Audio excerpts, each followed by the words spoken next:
Talk to psychotherapist Mo Shapiro, because she's an expert on what's called emotional fitness.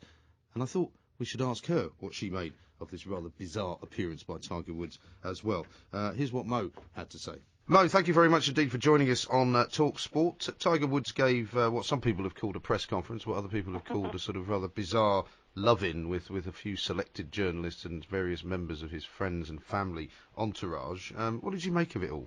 Yeah, well, good morning, Mike. It was a very strange thing altogether. I mean, it was such a collection of mixed messages, I thought, and also I think he was in a completely no-win situation, because whatever he did, you can criticise, because he should have done this, 4 or 5 months ago. But also, it was kind of like, it was the thing that fascinated me most was when he came out. He did genuinely look very uncomfortable. He looked very nervous.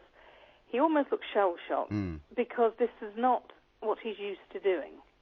But on the other hand, he was in charge of it. Yeah. So that was a mixed message to start with. But I thought it was, I'm afraid it was stage managed, it was well rehearsed, it was practiced, which it would have to be, something like that. Yeah. But it was almost too polished. So it felt like he had very clear messages, and he was giving them to he looked one way when he was talking to his family, he looked another way when he was talking to his staff, he looked straight at camera when he was either talking to us or to his wife, and he almost overdid the pauses, I thought. Yeah, I thought so, and also the speech pattern changed, didn't it? Yeah. It started off in a very sort of low, slightly, sort of, I suppose, slowish tempo, and then suddenly it kind of picked up a little bit when he was talking more about, the foundation and the people that worked for him and all of that. I mean, it seemed to me it would have been better off just doing one of those kind of Gordon Brown style, talking straight to the camera, putting it on YouTube, rather than actually having people watching it. Because that gave it this kind of surreal quality, didn't it? Exactly. I mean, he might as well for what he was doing. But I think the other thing that was interesting about it was the word that came to my mind at one point was that it was almost through gritted teeth. You know, he had to do this. He knew he had to do this. But also he was quite angry. And, I kind of noticed the word. It was something like, for all that I'm... whatever goes on from now on will remain between the two of us. And that was, big look into camera. And so you've had it now. You know, this is it, folks. Right. This is all you're getting. Do you think he really believes that, though, that he thinks that he can come on, worldwide television, I suppose you might as well call it, and make this statement and then think that it's all going to go away because my name's Tiger Woods and I'm telling you it's going to go away? I mean, is that what he actually believes, do you think? Well, part of him clearly is deluded, because if you think at the beginning, I was so cross with him, and he said, I'm paraphrasing now, but it's like, I thought I could get away with it because I believed all the publicity and all the hype about me, and, if they'd asked me to walk on water, I probably could have done that as well. Yeah. And whoops, but if I'd have done it, I might have fallen in. And it's like, I've been found out, so now I've got to stand up there and be counted. But the other part of me feels that I'm sure at one level he was genuinely very sorry. Whether he was sorry for the right reasons or not, I don't know. No, indeed. Yeah, I mean, the passage I think you're referring to is where he talks about, where he says, I never thought about who I was hurting. I knew my actions were wrong, but I convinced myself that normal rules didn't apply. Exactly. I mean, given what was been in the papers over the course of the last several weeks with John Terry and now Ashley Cole, footballers being in the limelight, Tiger being in the limelight in this way, is it a common problem for these guys? I mean, they're very young. Being athletes, I guess they're highly charged sexually, whatever.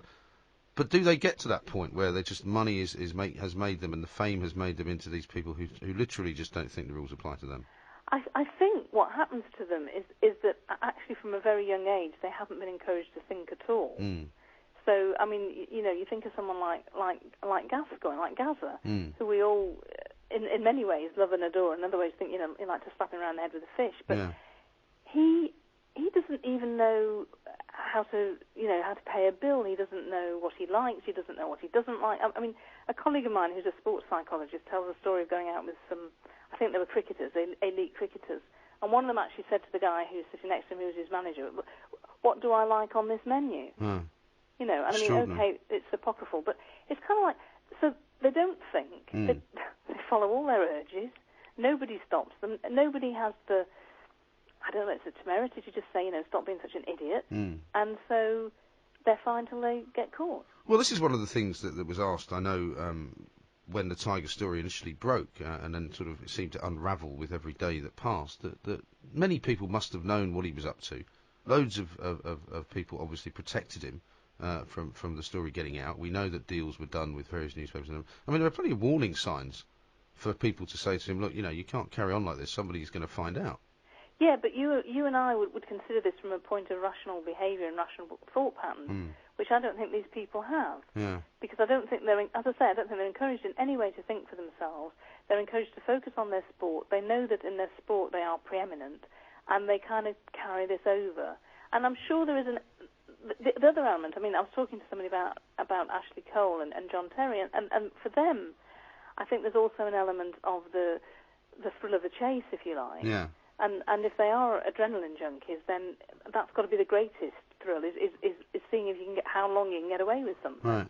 I mean, in Tiger's case, I mean, watching him, obviously, as we do, I mean, you'll be able to see signals better than most of us.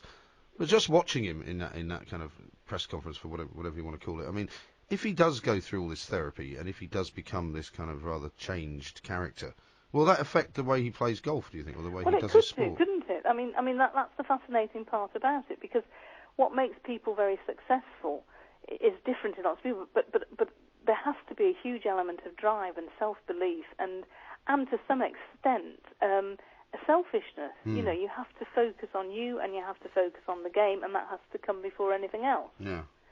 So he has to think about how he can, if he really wants to change, he's got to change his behaviour off the golf pitch. I mean, from what I understand, he wasn't the most delightful person when he was playing golf either, but you could say, that's his single-mindedness, that's his one track, this is the way to play golf and win, and that's all that he's in it for. Yeah.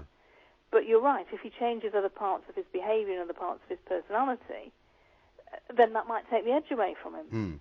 Equally, he might be able to succeed from a different position, which won't be so stressed, but will be from a position of genuine confidence, rather than confidence that's maybe been pushed on him from other people. Yeah.